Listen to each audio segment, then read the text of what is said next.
Doctor, എനിക്ക് ഹെർണിയുള്ള കുറച്ച് ആൾക്കാരെ അറിയാം. അപ്പോൾ അവർ പറയുന്നത് ഇതുവരെ അവർക്ക് ഹെർണിയ കൊണ്ട് ബുദ്ധിമുട്ടൊന്നും ഉണ്ടായിട്ടില്ല.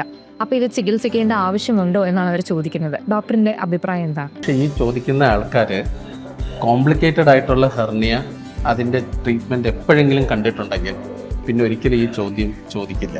കാരണം ഹെർണിയയുടെ പ്രോബ്ലം എന്ന് പറയുന്നത് ഹെർണിയ ഉണ്ടാകുന്നതല്ല, ഹെർണിയ കോംപ്ലിക്കേറ്റഡ് ആകുന്നതാണ്.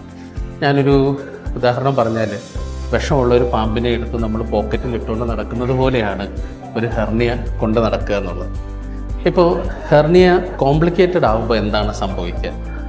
ഞാൻ നേരത്തെ പറഞ്ഞല്ലോ, ഹെർണിയ എന്ന് പറയുന്നത് കുടലും കൊഴുപ്പും ഒക്കെ പുറത്തേക്ക് തള്ളി വരുന്ന അസുഖമാണ്.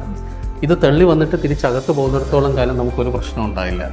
പക്ഷേ എന്നെങ്കിലും ഒരു ദിവസം, അതും ഹെർണിയയുടെ പ്രത്യേകതയാണ്, ഇത് എന്ന് കോംപ്ലിക്കേറ്റഡ് ആകുമെന്ന് നമുക്ക് പറയാൻ പറ്റില്ല. ചിലപ്പോൾ ഇന്നാകാം, നാളെ ആകാം, ചിലപ്പോൾ സംഭവിച്ചില്ല എന്ന് വരാം, ചിലപ്പോൾ കുറേ വർഷങ്ങൾക്ക് ശേഷമാകാം. പക്ഷേ എപ്പോഴെങ്കിലും ഈ ഹെർണിയ കോംപ്ലിക്കേറ്റഡ് ആയാൽ അത് ആദ്യം തുടങ്ങുന്നത് അസഹ്യമായ വേദന ആയിട്ടായിരിക്കും. ഈ വേദന തുടങ്ങിക്കഴിഞ്ഞിട്ട് കുറച്ച് സമയം കഴിഞ്ഞിട്ട് നമ്മുടെ ആ മുഴ അകത്തേക്ക് പോയിരുന്ന മുഴ തിരിച്ചകത്തേക്ക് പോകാതെ ഇരിക്കും. അതിന് ഇറഡ്യൂസിബിലിറ്റി എന്നാണ് പറയുക. ഇനി അതിനുശേഷം ചിലപ്പോൾ ഈ കുടുങ്ങുന്നത് കുടലാണെങ്കിൽ ഈ കുടലിൻ്റെ നീക്കം കംപ്ലീറ്റ്ലി നിൽക്കും. അങ്ങനെ വരുമ്പോൾ ഫുഡും ഗ്യാസും ഒന്നും മുമ്പോട്ട് പോകാതെ വയറ് വീർത്ത് വരും. പേഷ്യൻ്റ് കണ്ടിന്യൂസ് ആയിട്ട് ഛർദ്ദിക്കും, ഭയങ്കര ക്ഷീണാവസ്ഥയിലാവും, BP താഴെ പോകും. അതിൻ്റെ അടുത്ത സ്റ്റെപ്പിൽ ഈ കുടുങ്ങിയിരിക്കുന്ന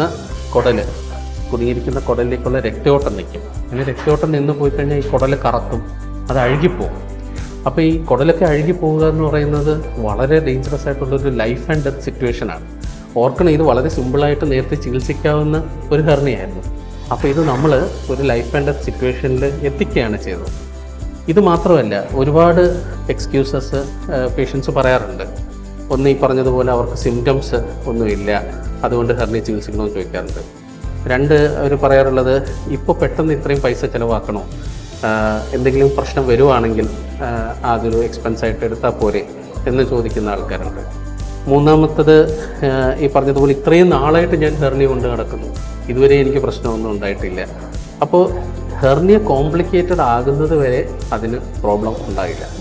ഒരു കാര്യം കൂടെ പറഞ്ഞുതരാം. ഇപ്പോൾ സിമ്പിളായിട്ടിരിക്കുന്ന ഹെർണിയ അത് ചികിത്സിക്കാൻ എളുപ്പമാണ്. അതിൻ്റെ മെത്തേഡ്സിനെ പറ്റി ഞാൻ പിന്നീട് പറഞ്ഞുതരാം.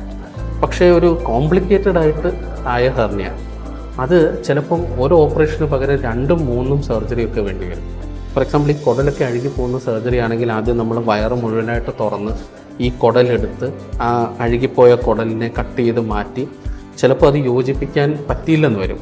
അങ്ങനെ യോജിപ്പിക്കാൻ പറ്റാതെ വന്നു കഴിഞ്ഞാൽ നമ്മൾ ചിലപ്പം ഇത് മലം പുറത്തേക്ക് കൊണ്ടുവരാൻ വേണ്ടിയിട്ട് ഈ കുടൽ തുറന്ന് വയറിൻ്റെ സൈഡിലേക്ക് വെക്കും. സ്റ്റോമ എന്നാണ് ഇത് പറയുക. അത് വളരെ പ്രയാസമുള്ളൊരു അവസ്ഥയാണ് ഈ സ്റ്റോമ എന്ന് പറയുന്നത്, നോക്കാനൊക്കെ പാടാണ്. ഇപ്പം അത് കഴിഞ്ഞിട്ട് അടുത്ത ഓപ്പറേഷനിൽ ചിലപ്പോൾ ഈ സ്റ്റോമ അകത്താക്കാൻ വേണ്ടിയിട്ട് ചെയ്യേണ്ടി വരും. ചിലപ്പോൾ മൂന്നാമതൊരു ഓപ്പറേഷനിലായിരിക്കും പിന്നെ ഹെർണിയ റിപ്പയർ ചെയ്യാൻ പറ്റുക. അപ്പം ഞാൻ നേരത്തെ ചോദിച്ച ചോദ്യങ്ങൾക്കെല്ലാം ഉത്തരം അതാണ്.